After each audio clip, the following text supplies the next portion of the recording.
10 000 en ce moment à participer à cet événement. Et je veux tous vous saluer à distance, ceux qui participaient avec nous. Merci à tous, en tout cas. Merci En Marche. Et bien sûr, on sera aux côtés d'Emmanuel Macron pour 2022. Ça, faut qu'il le croie, c'est clair et net. Alors à Châteauneuf-sur-Isère, c'est le campus Aura. Les vont en train de se monter. Il va y avoir beaucoup d'ateliers parce qu'il y a beaucoup de marcheurs qui sont là et qui montent les stands et qui font un travail fabuleux avec Luc Forestier, notre coordinateur.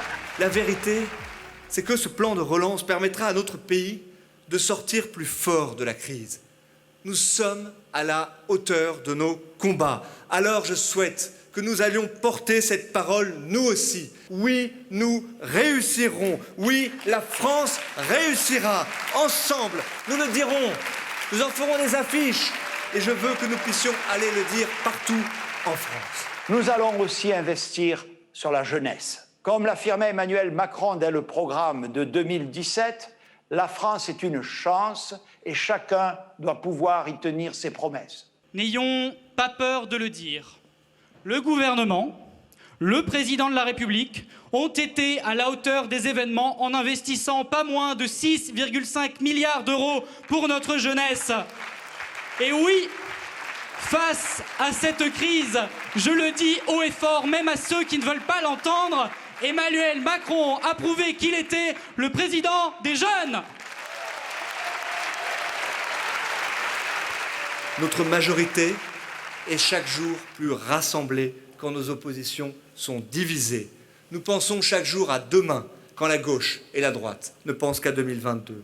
Nous ne pensons à rien d'autre qu'au pays quand ils ne savent penser qu'à leur parti. J'espère que les Français verront un modèle de société. Cette faculté de faire passer un peu de ce que nous croyons dans notre action, alors je suis persuadé que, bien sûr, nous serons au rendez-vous des grandes échéances qui viennent, mais que les Français seront au rendez-vous aussi.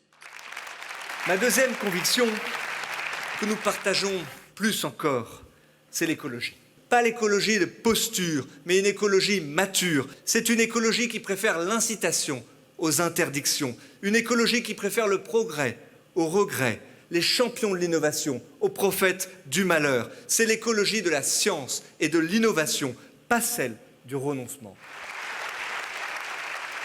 Nous pouvons ensemble être fiers de notre bilan, de notre projet, de notre mission.